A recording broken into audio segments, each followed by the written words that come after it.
Okay, welcome back to another episode of Gandy Slays. I have my guest with me today, Joshua Shea, and he's going to dive into what it means to be human with us. I give it over to Joshua Shea to introduce himself. Hello, Gandy. Thank you for letting me come on your show today. As our fine host just said, my name is Joshua Shea. For the last 8 years, I have worked in the field of pornography addiction and betrayal trauma.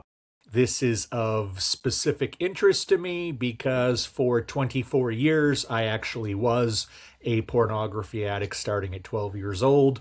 I entered recovery and have been clean and sober from both porn and alcohol since 2014. So, thank you. So, we're talking about 12 years now at the time we film this. I entered this field first as a writer and as a presenter. I have written 4 books. I'm working on a fifth currently. And I used to go around and give lots of speeches about this stuff. But then the pandemic hit, and no one wanted to let you speak at their place because you probably had the plague. So, at the advice of a good friend of mine who's a therapist, I got certified as a porn addiction coach, as a betrayal trauma coach, and later on as a disclosure specialist. I found this to really be a calling for me. And this is what I've been doing for the past 6 years. I have been helping men and women get through, recover from their pornography issues. And I also help their partners navigate the very difficult waters of what it means to support somebody who has hurt you very much while they are in the recovery process. It's absolutely amazing. So I'm just wondering, since you were a wonder kid writing for the city newspaper at 17, skipping college because you were already the man in your field, who were you trying to convince back then that you were invincible? I think that's a great question. Like you mentioned, I was very lucky. My senior year of high school, one of the first days of school, I got hired by our local newspaper to work in our sports department. And pretty much straight up until recovery, I worked in newspapers or magazines the entire time. So that was nearly 20 years doing that. I think at the time and I think from a young age straight up through recovery, I had this belief that if I could get strangers to approve me and I could get a lot of them to approve of me, it would somehow balance off the lack of approval I felt like I was getting from the people close to me in my life. I think those people in my life also knew who I really was, regardless of the addictions. They knew that I was a egotist. They knew that I was a micromanager. They knew I wanted things my way. They knew I didn't play well with others. And so they knew all of the bruises and scratches on who I really was. Strangers don't know that. So being able to see my name in the newspaper every day, having people come up to me when I ran a magazine, for instance, and telling me, "Oh, you've done so much for this community. Your stories are so great. You're a wonderful person." Having strangers and almost kind of curating a life where strangers would come up to me and tell me how awesome I was kind of offset all the trauma and crap that came along with being an addict. So I think that I was trying to, at the most superficial level, convince everyone that I was okay so they could convince me I was okay. It's funny that you say that because I know, like, even now, sometimes I struggle with that, like trying to have that confidence in myself to not depend on other people to give me that confidence. So that's great that you were able to get over that. Like, do you have like any tools or tactics that you've utilized to help you break Yeah, that habit? It's interesting because I was very well known in my community at the time that I entered recovery. I had been released from my job, which was as a publisher of a very prominent local magazine, regional magazine.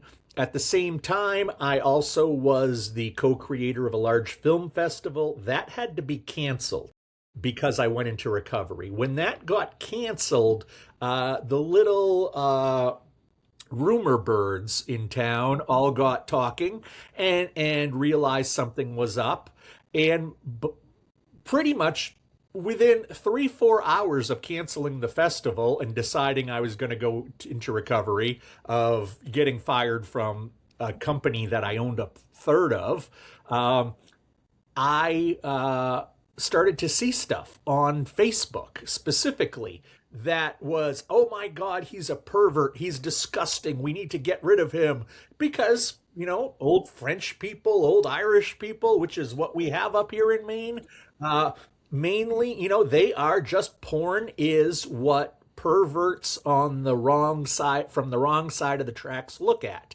Even if they're looking at it, they're still going to say that. And what I actually learned, and it was very, very valuable, was those exact same people who told me how awesome I was, they started saying how terrible I was. And I could see it right there. And something clicked in me, which I think was key for my recovery, of, these people who are saying horrible things about me, who have no idea what my pornography addiction is about, no idea why it happened, nothing like this. They are saying things that are logically and factually incorrect. So I can't really get upset with them. And I used to tell people, I don't care what people think of me. And Yeah. I realized I had a very good filter for the bad stuff and pushing it away. Mhm. And what this showed me was, hey, you know what? If this person is talking crap about me and they don't know what they're talking about, and just 6 months ago they were saying how awesome I was, maybe they had no idea what they were talking about then either. It's just nice to hear really good things about you, and you don't question where's this person coming from. But if you suddenly tell me I have two heads, and I'm like, no, no, I don't. And but before, you used to say, well, my head was beautiful. Well, maybe my head isn't beautiful because I also don't have two heads. Maybe you don't know what you're talking about. And I've taken that with me, and that's really helped me move forward. In that I still like accolades, I still like attention. But when somebody tells me, how great I am or how terrible I am or has an opinion of me at all, I have to stop and ask myself, what does this person really know about me? And I'm going to care far more what a friend, what a relative, what somebody who I work with thinks of me than the random guy on the street, whether he loves me or hates me, because he's really not coming from any place of logic or any place of factual truth. So, love me or hate me, if you don't know me, it doesn't matter. That's so true. It makes me I think because like every time I'm on the street or whatever, I when I'm crossing people, I'm always waving and like smiling and like giving them compliments and stuff. So it just makes me wonder like if people how they internalize that and what they think about me when I do those things. I would just, well, that's a pleasant person. I'm glad she waved and said have a nice day. Yeah. Whether I'm having a nice day or not, I know she has good intentions. And that's usually more how I try to judge people now, Yeah. is um is basically, what are their intentions? Yeah. Yeah. Not everybody has the greatest. No. And if you've got good intentions, that's good enough for me. That's good. Since you grew up with your grandparents who were alcoholics, but parents who were straight edge Christians, in the household, what did you learn about what was acceptable to the world and what had to stay in the dark? Uh I I really think that I learned the best way to reach conclusions, the best way to learn, the best way to do anything is to experience it yourself. You know, I know my parents got something out of church. I just got a sore ass because those are tough benches.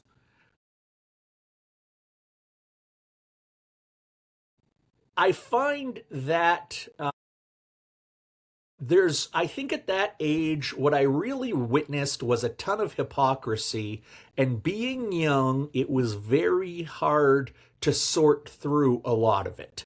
Um, I think that I remember I became an alcoholic at 14. My parents never said anything about porn, but they said to me, don't ever drink, don't ever. And my parents made me believe that if a drop of alcohol ever touched my lips, that I was done for. I was a homeless alcoholic that moment. Yeah. Like I was going to be like in the cartoons I grew up watching. I was going to be like one of those bums in a Bugs Bunny cartoon walking around with a bottle that had two X's on it and with fumes coming out of it, and I was just going to be a ridiculous drunk. And then when it came to being 14 years old and drinking for the first time, it was like these people are full of crap. I get this. I get why people do this. Yeah. And I think that was a I don't think that their way of dealing with alcohol or dealing with anything, recognizing that I was a bit of a defiant kid, I was a bit of a learn on your own kid, I was a bit of a I'm going to find out myself kid, telling me not to do something often had me do it. And when it had the exact opposite results of what my parents said, it made me start to wonder, where are my parents coming from on this stuff?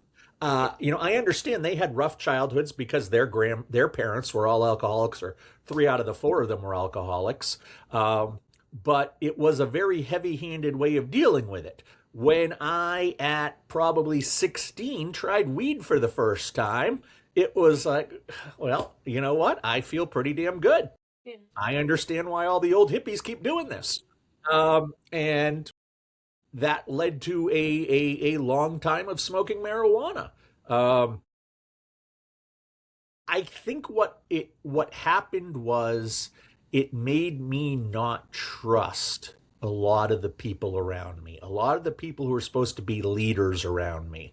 I think, and in doing all the work on trauma in my early recovery and later recovery, what I recognize now is that the leaders in my life, be their parents or teachers or other relatives, they are the ones who I think in some ways betrayed me the most, because often what they said was not what matched their behavior or not what matched the results when I tested what they had to say. Yeah. So like I guess my next question would be like how do you think that impacted you as an adult, and how has recovery, I guess, redefined your thoughts on authority figures? I guess what I've come to appreciate is that, and this is not a brag of any kind, Mhm. because Lord knows there are so many people who are doing so much better than I am by almost every metric possible. But I always felt very alone in the world. I was I don't want to say smart kid, but I was the kid who was too smart for his own good. Instead of using my smart for good, I used it for personal gain. I think that I very early on uh, recognized I was going to have to lead the ship. I was going to be my own captain. No one else was going to lead me. And these days, I still tend to kind of agree with that. But I see it through less cynical eyes. I see it through healthy eyes. I see it through people like you and I who have had rough roads, who have been in recovery, how there are two sides to our coin. We are capable of some very dark stuff. We are capable of going to places that a lot of people think they wouldn't be able to go to, but they can. But you and I know that about ourselves. We also know that we can pick ourselves out of the muck and rise above it and try to make something of ourselves. Now, you and I will probably never run a Fortune 500 company, but we are entrepreneurs who are good communicators who are just trying to give something back to the world. And I kind of believe it. It's almost like the motto of the national park system, leave it better than the way you found it. I And like that. that's kind of the way I look at the world now. And I don't know what afterlife is, but what I hope is that whatever it is, even if it's nothing, I hope it's 1 second long and there's like one of those basketball scoreboards from high school there. And on one side is a number that says how many people I hurt. And Lord knows I hurt a lot of people. And on the other side is how many people have you helped? And if at that moment of death, I have helped one more person than I have hurt, then my life has been a net good. And the first half of my life, I did a lot of hurting. And in this second half of my life, I'm trying to do a lot of helping. And that feels better and puts me more at peace.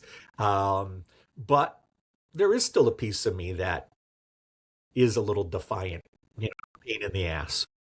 Yeah, I can relate to you a lot on that aspect. Like, wow, you were talking about your parents telling you not to do the alcohol at all. Because my mom did that to me. Like, once I started smoking weed and stuff with her and drinking with her, she was like, "Don't do heroin, don't do heroin." And all of a sudden, I'm like, "Well, I have to try it now. What does that Yeah, mean? Why? yeah. Why are you going about me not trying it?" Yeah, well, what's speaking here. What's funny about that is, I had my gallbladder removed, and then a couple weeks later, I was having some issues. So I went to the hospital, and they said we're going to inject you with some kind of dye, and then put you in the machine, and the dye will go through your body, and we'll be able to see what's happening, whatever it was. But right before they put me in there, they said we're told this dye feels like what it feels like to use heroin. Yeah. And they put it in me and they put me into the machine. And all I can think to myself is, where can I get heroin?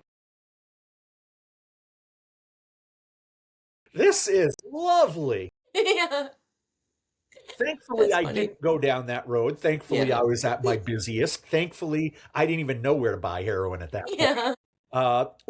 True story. The first time I ever saw heroin in real life Mhm. was when I was at rehab.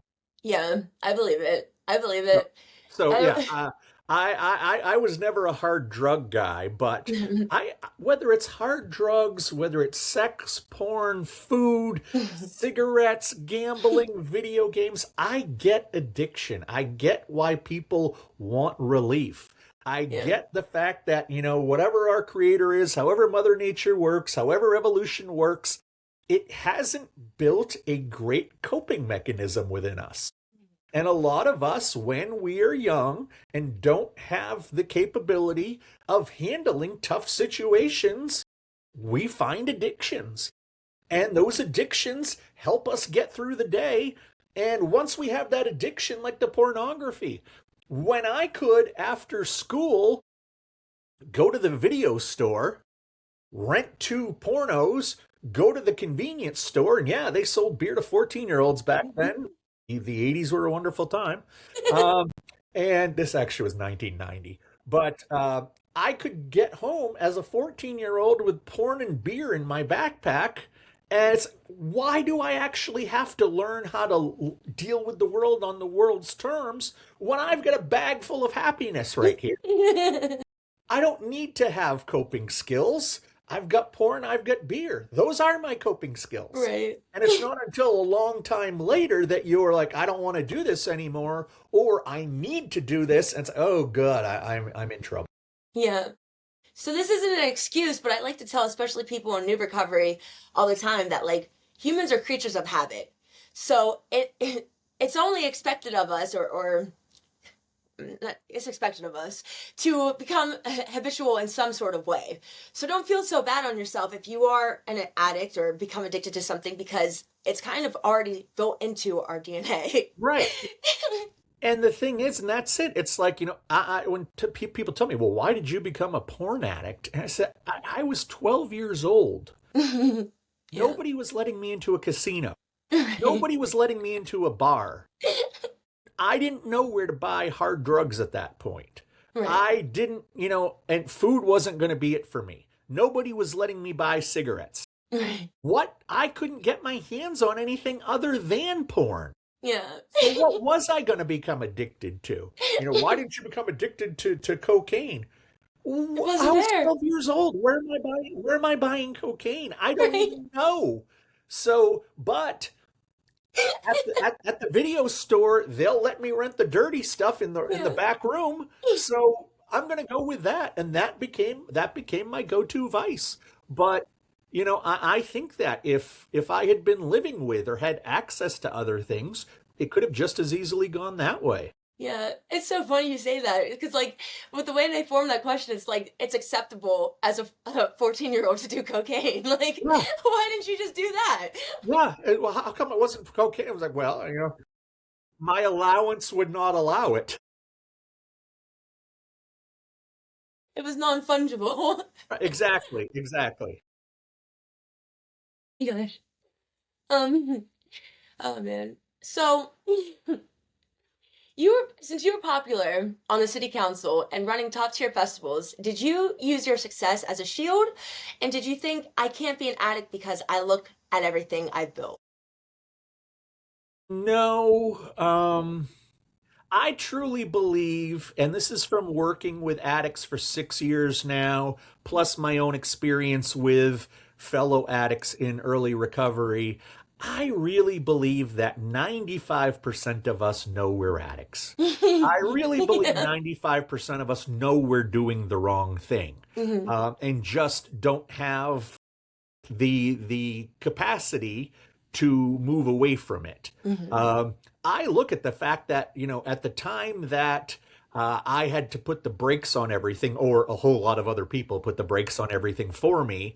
Um, I was doing three full-time jobs. I was sleeping only 2 hours a night. I was drinking a half a fifth, I guess that'd be a tenth, of tequila every night. I was using porn for an hour to 3 hours every night. It was just all part of keeping the machine operating. I don't think that there was a lot of analysis. It was just my life to that point. I've been looking at naked people do naked things for 24 years. I have been drinking this stuff for 22 years. Just like I eat 3 times a day, just like I sleep, just like I go to the bathroom. It's just part of my life at that point. Yeah. It's since you said that, like people know that they're addicts. I interviewed this woman Annie yesterday, and she said to me that like there's no such thing as the unknown. And I didn't understand what she was saying at first, but she put it into perspective for me that not 9 times out of 10, 10 out of 10, everyone knows what they're doing. They know what they're walking into. They analyze the pros, the cons, everybody wagers what the outcome's going to be. So you know what you're getting into. There's no such thing as the unknown because you know. You just choose to disregard it. The amount of people who tell me now as a coach that, yeah, well, I can't quit this. I'm Yeah, not going to be recovered. And it's, well, what's so special about you, you snowflake? What's so special about you, you unicorn? If I can quit porn and alcohol at the same time, cold turkey, anybody can quit anything. right. It's just You a know, and desire. that's what I tell people. If you are a 10-year-old boy and you want to be a NFL quarterback when you're older, it's really not that difficult in theory.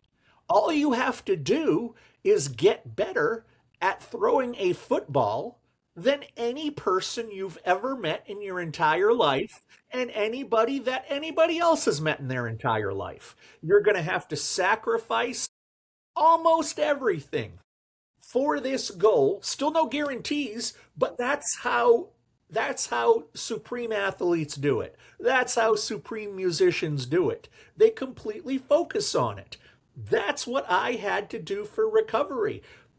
Really, the first year I was in recovery, I was lucky enough that I had some freelance writing gigs that helped pay me, but I was fortunate to have enough money at that point that I didn't have to return to the rat race immediately.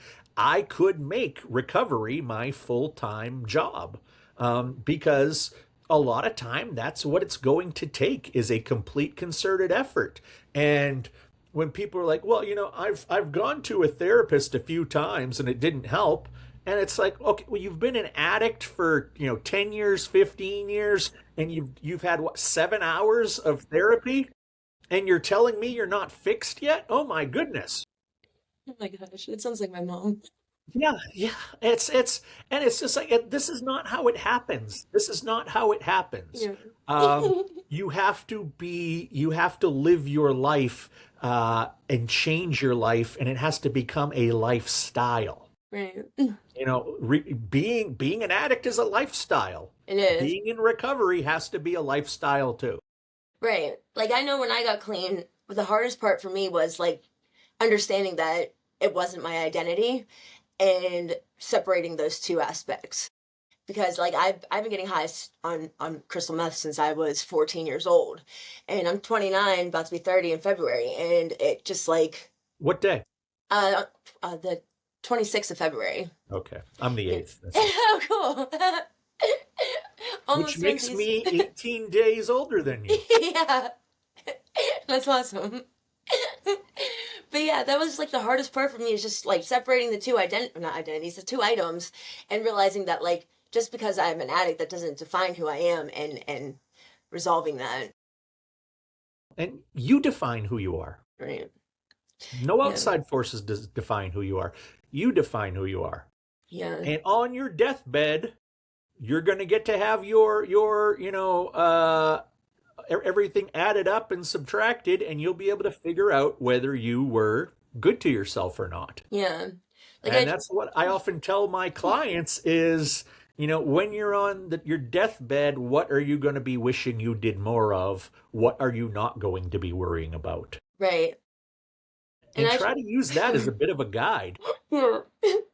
I try to tell people all the time too that like you can be that person that you were when you were high when you're sober. Like just because you remove the drugs, it doesn't mean that like you're still not the Exactly. person. That's what I said.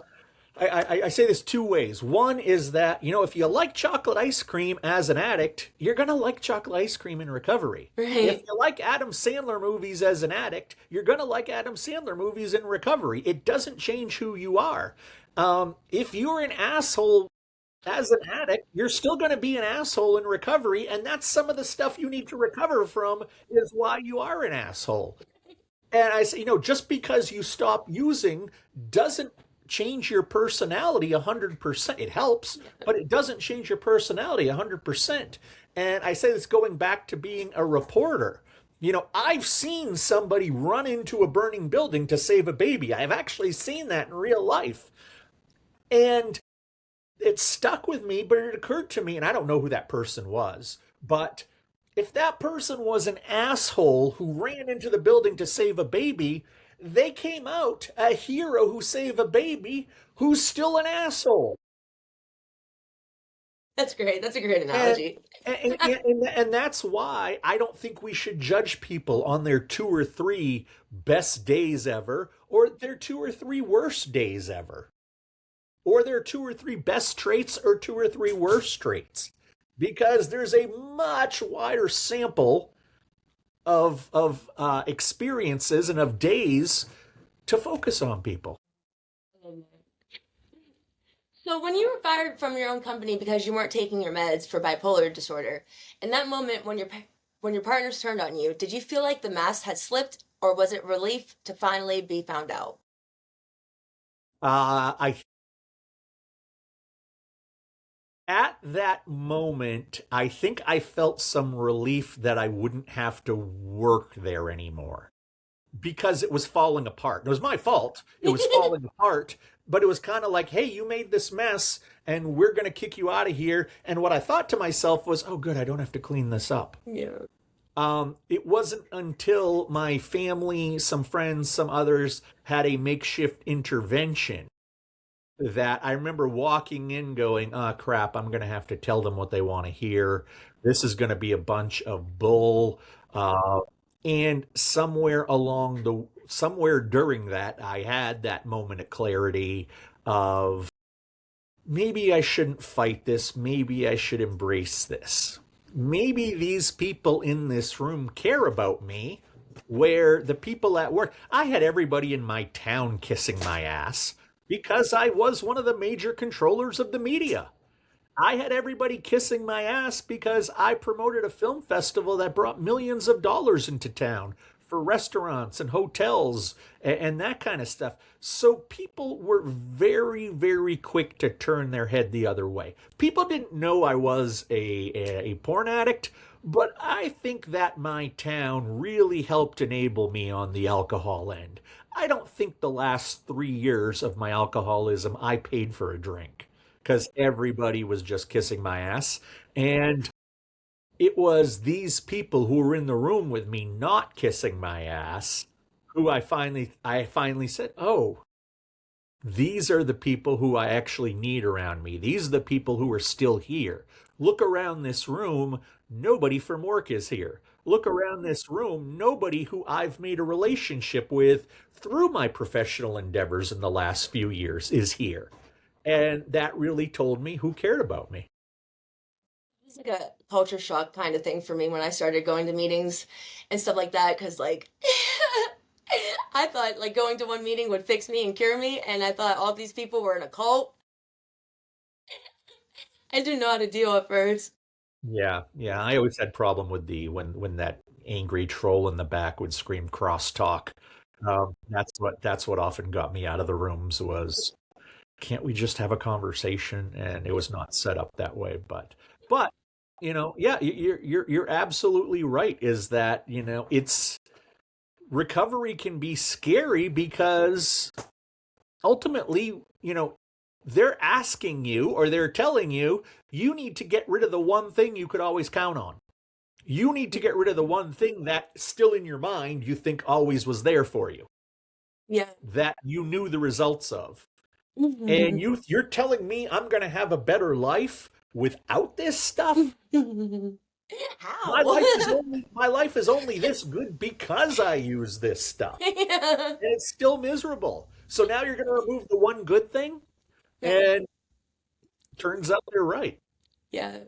And I say that all the time. Like, I survived this long, it must be okay. Yeah. Yeah. During those 70 days in your first rehab, what was the loudest lie your brain told you about your worth now? That you were, hold on. During those 70 days in your first rehab, what was the loudest lie your brain told you about your worth now that you weren't successful publisher or the councilman anymore? My brain told me for a very long time that it still kept up the same narrative. And I remember the day that I was telling a story about something that happened at my work to somebody who was one of the residents there at the rehab with me. And I called myself a failed business person. And he said, "You know what? That's the first time you've ever admitted you failed." I said, "What do you mean?" He says, "You always present yourself as a business person who always did well, always was in control, always was on top of things. You've started like 5 or 6 companies. None of them were successful from what I can tell." And I was like, oh, God, you're right. You're right. And that was the moment where I really stopped listening to the stories I told myself. That was when the concept of we are the stories we tell ourselves hit me. That I need to stop telling myself I'm a successful business person. I'm a business person, I'm an entrepreneur, but at that time, my track record was not very good with it. Yeah.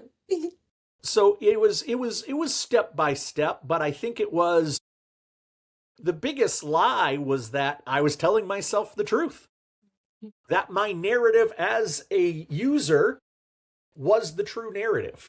Yeah. I like to tell people that I'm an aspiring degenerate just because I do miss the life sometimes, and it just like makes me feel good to admit that like I have issues. There was a level of, not with the porn necessarily, but there was a level of spontaneity with the alcohol that I've never had in my life again. And that was attractive. But when you put all of the good things in one column and all of the bad things in one column, and there's one thing in the good column and 76,000 things in the bad column, Yeah. I'll pass on the spontaneity. Yeah, it's not worth it. No. Since you went to rehab for alcohol, but later had to go back specifically for porn addiction, what was the friction like living as a public figure carrying a secret that started with a magazine at the age of 12? Um, I guess the toughest part was that everybody who thought they knew me got thrown this curveball of addiction. And not just alcoholism. I used to make a joke when I would do public speaking that, you tell somebody you're going to rehab for alcoholism, and they pat you on the back and shake your hand and say, you do it, you're a hero, you go conquer that beast. And then you say, well, actually, I'm going to go to rehab now for pornography addiction. They don't want to shake your hand. They're looking for the hand sanitizer Aw. because it's a different mindset still, Yeah. which is a lot of the reason I'm out there educating. I'm out there doing podcasts, writing books on top of the coaching that I do, is because there needs to be an education angle to this. People need to know that basically the same thing that happens to a cocaine addict's brain is what happens to a porn addict's brain. And science has proven that. It's not like, why can't you just stop looking at pictures of naked people doing naked things? And it's like, well, why can't someone who's snorting coke just stop? Well, that's cocaine. Well, actually, if you look at the power of the dopamine, the oxytocin, if you look at the neural pathways and all of the fun science stuff most people don't want to hear, addiction is a bitch and quitting is a bitch. And it's not just as easy as don't want to see naked people, don't want to have a drink, don't want to snort this. Your brain goes into a state of atrophy. Your brain starts to degrade. People still are like, addiction isn't a disease. And it's like, yes, it is a disease. It may be a disease that you get the ball rolling on, but nonetheless, it changes your brain's natural chemistry. And that is what makes it a disease, because you have changed your body's chemistry. It's not working the way it's supposed to. And that's why so much of when I used to make presentations was about trying to explain to non-addicts that they had different brains than people who were addicts. And you were never going to understand an addict brain unless you were the addict. And I likened it to basically, your brain sends you messages when you're tired. You have to sleep. Your brain sends you messages when you're hungry. You have to eat. Your brain sends you messages when you're thirsty. If you go an extra hour without drinking water or something, it feels bad. You go another hour, it feels really. You go 3 hours with thirst, and it feels like you're about to freaking die. That's what addiction feels like. It's like being thirsty, and the only way you're going to crave that, the only way you're going to take care of that feeling inside is to serve it what it needs. And that's how the brain works with addiction, no matter what the addiction is. I like that analogy. I really like that. Looking back, was being fired and losing your status as looking back, being fired and losing your status a tragedy, or was it the only way you were ever going to survive? Uh, it was absolutely the only way I was going to survive. I really believe that if I had not quit when I did, there's probably a less than 50% chance I'd be here talking to you now. it wasn't going to stop with alcohol. I was sleeping so little and I was doing so poorly that I had actually started to ask around about getting amphetamines Yeah. because you can only drink so much Dunkin' Donuts iced coffee in a day to stay awake. I needed something even stronger. Um, so I think I probably would have gone down that road. I probably would have ended up pushing away from my family, losing my family, and I probably would have just been willing to use almost anything to solve the problem. And you were married with kids. Who was the first person you had to be dangerously honest with about the porn addiction? And how did it feel to be seen not as a provider, but as a man in need of help? Well, like I said, the intervention was mainly about the alcohol. I knew I used porn way too much, Yeah, and I knew I used porn to a level that I shouldn't tell anybody right. how much I was using. But I was not that familiar with pornography addiction at the time. Keep in mind, this is 2012, 2013. There still was no TikTok. There still was no Snapchat. It wasn't that all of this stuff was out there at the time. Um, it wasn't until I got to my rehab that my case manager, when I became, very honest with him about my life, that he was like, you probably need to start to talk to somebody about this porn use. I actually did start to talk to a therapist off campus in California where the rehab was. And he helped me understand that it wasn't that I thought that my porn use was just a bad decision I made when I was drunk. And it wasn't. It was a completely separate addiction. And once I understood that, I told my wife over the telephone from the rehab, and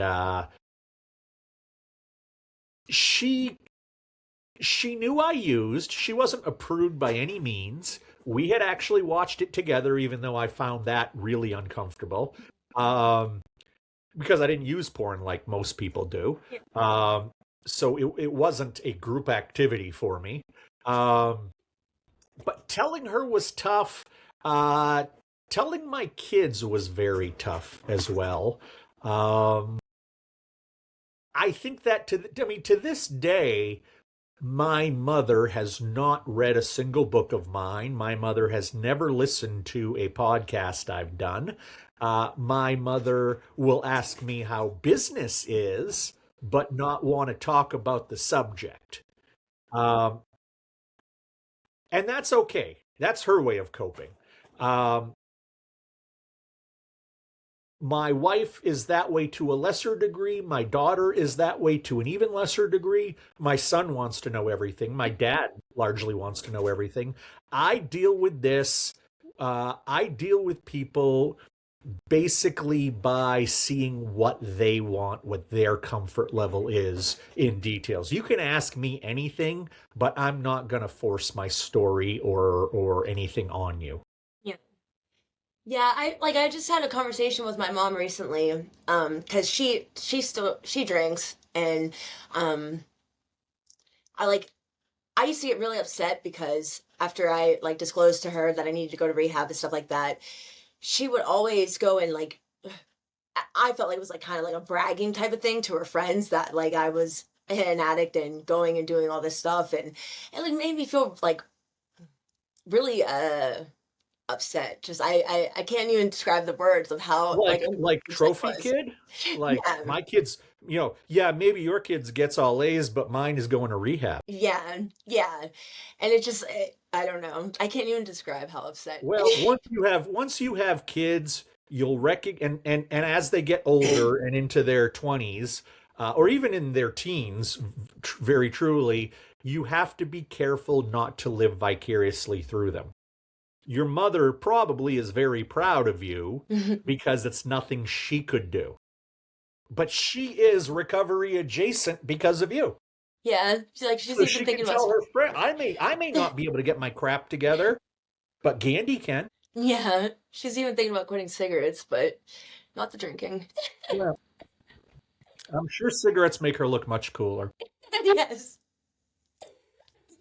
So, You now work as a betrayal coach and a disclosure specialist. How has this helped? How has helping others navigate their secret helped you heal your own sense of shame?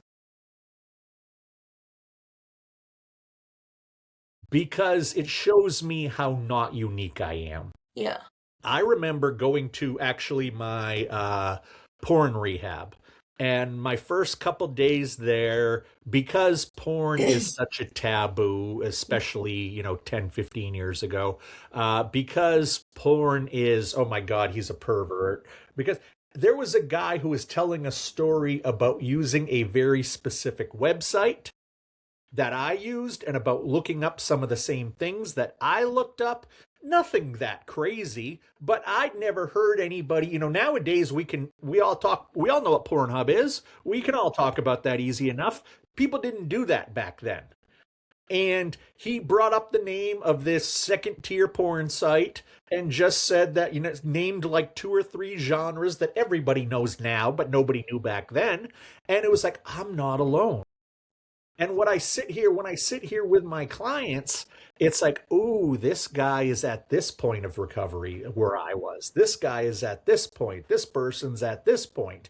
So while I do feel recovered, while knowing I could always go back at, having a bad day, while I do feel recovered, it's nice to still recognize that even though I felt alone, I wasn't. Even though I thought I was having a completely unique experience, I wasn't.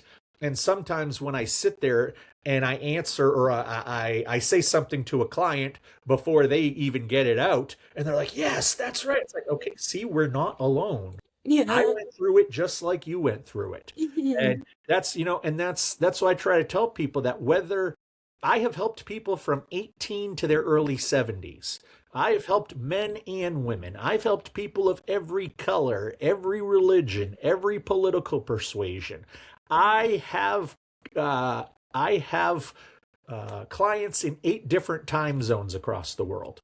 Um, I don't feel alone at all. I have this international collection of people who we help each other. And it's fantastic. It's fantastic. This is what I was called to do. I love it. You have a community that you can lean on to stay clean with. After decades of chasing the highs of alcohol and weed and success, what is the simplest Tuesday afternoon joy you finally noticed once you got clean at 37? Simplest. Pets. Pets? I would not let my family have pets because I didn't want the responsibility. I Yeah. finally gave in for one dog, probably about 2 years before I started getting sober. Yeah. Maybe I thought it was a diversion or something. Fast forward now, and I have because my daughter is living at home right now. We have 8 dogs and 13 cats. And I love, oh, it's crazy and it's too many, but I love them. And on top of that, one of the things I've got into the last 4 or 5 years is fostering animals from our local shelter. In 2025, I fostered 26 kittens during the year. I didn't do any dogs last year because we have so many, but I've also over the years done a couple dozen dogs. And it's interesting because last year, the coordinator said to me, we are talking about going to give you the Volunteer of the Year award from the shelter. But I flat out said, don't give it to me. I have a box of trophies in my garage from when I was a hotshot publisher and when I was the little bon vivant around town. And really, I mean, I don't need another award. Give it to somebody who has a good heart. Give it to somebody who's never been recognized anywhere. I've had the very rare privilege of being recognized for my work many times in my life. And do it for somebody else because I don't need the recognition anymore. Let somebody else have that nice feeling. But to get back to your question, ultimately, I like the fact that a kitten or a puppy or an old cat or an old dog has no idea my story. They don't know if I'm rich or poor. They don't know if I'm famous or the world's biggest criminal. They don't know, if I'm an angel or a devil. Right. They just want me to be there. And give them treats. They just want me to take care of them. Yeah. And there's something pure about that, that I really, really like having in my life now. Yeah, that's cool. I have two cats and they are adorable. Like my cat Sadie, I swear, she's my spirit animal. You've written four books and been through two different types of rehab. Where do you see the divine in the middle of the bipolar episode or a hard conversation with your wife?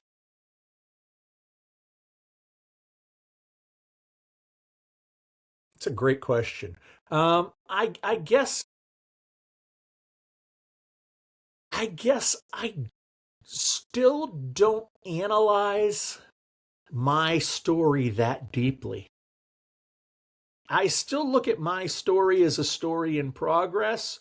I like and I don't want this to belittle my clients in any way. I like the mystery of helping them. I like figuring out what the problem is. I like working through it. Um, I like doing it in a very measured way, but in my own life, my wife and I haven't had super deep conversations because I think she knows the best way to handle me is to give me a goal, give me a deadline, and let me do it. She didn't. And this is what I often tell the betrayed spouses or the betrayed boyfriends or girlfriends is that you can tell them get clean, but don't tell them how. Yeah.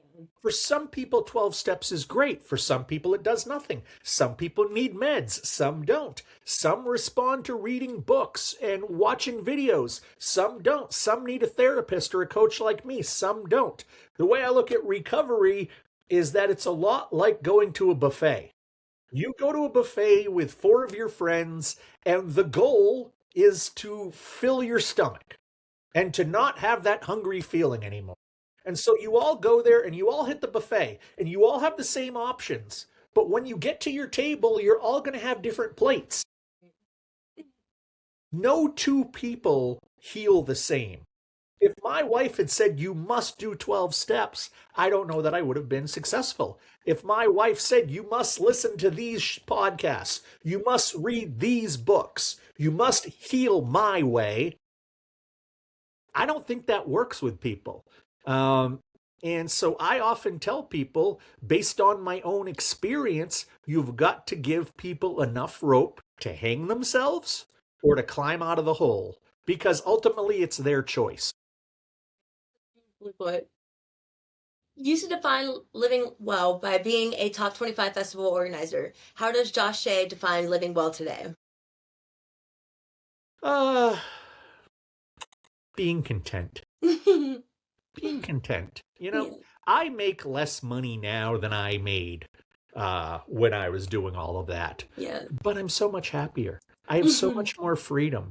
I enjoy little things like, Yeah. or maybe big things like time with my family that I thought were little things back then.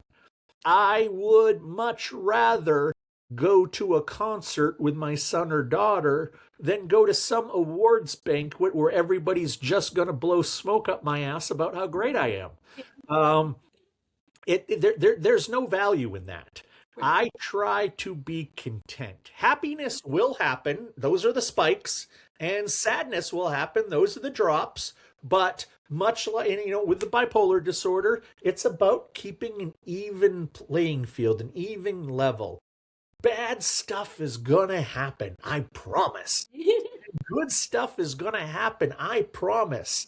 And while I thought it was cheesy back in the early 90s because every girl got the yin yang tattoo, I really appreciate that yin yang because within darkness there's a spot of light, and within light there's a spot of darkness. It's never going to be all perfect, and it's never going to be all completely broken. It's about balance, and I really take pride in the fact that I'm able to keep a balance. My son, 22 years old, he is super worried about the state of the world right now. And I've tried to tell him, there's just so much you can control of it. There's just so much you can control of it. And do your part, be a good person, but don't let the decisions that other people make for other people really affect you to a point that it destroys your life. I think it's a shame what's happening in so many parts of our country right now. But if we come back and listen to this in 10 years, we will probably go, oh, remember when that shit show was happening? And it will be completely different because we've been through a bunch of shit shows. And I told my son, it's all cyclical, and you try to keep an even keel through it. I just heard that 2026, we're taping this 2 weeks into it. We are now 2 weeks into generation beta. The alphas are done. I grew up, my parents were baby boomers. I'm an Xer. The idiots below me were millennials, are millennials. My kids are Xers. The kids in high school now and the kids in middle school now are alphas. And being born right now are the betas. And I got to tell you, I keep seeing the same thing happen generation after generation. Every generation thinks the generation before it was completely out of touch and too old school. And every generation after them are freaking crazy because they're trying to change everything.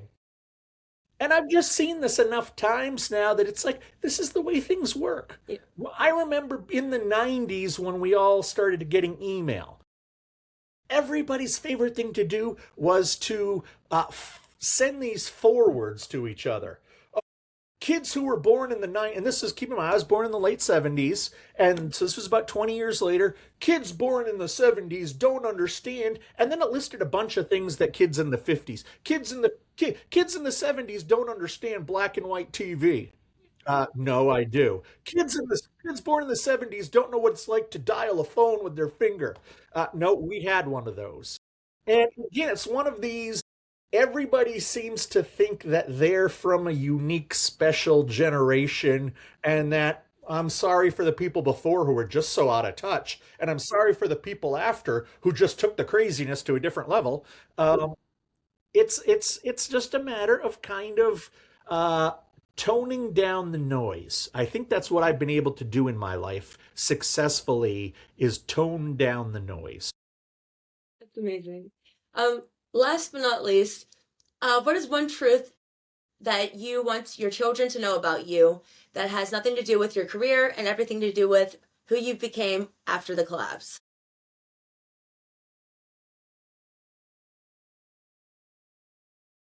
That's a good question.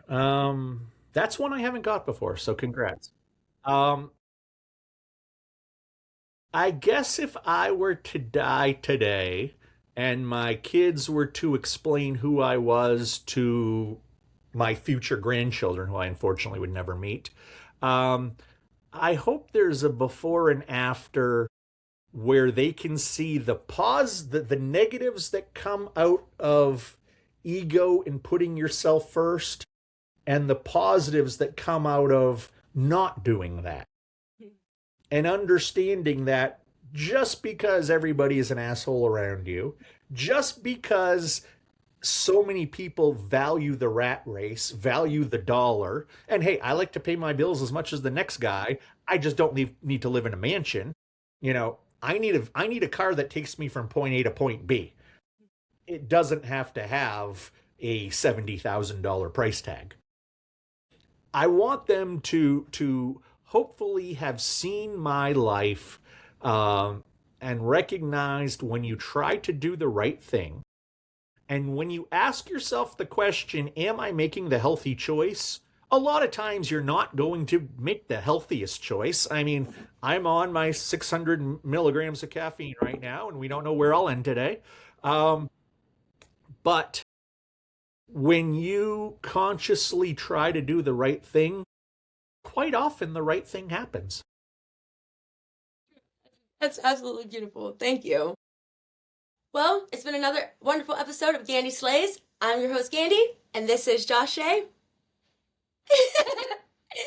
Bye, guys. Oh, wait, don't forget to like, subscribe, and we'll see you on the next one. Bye, guys.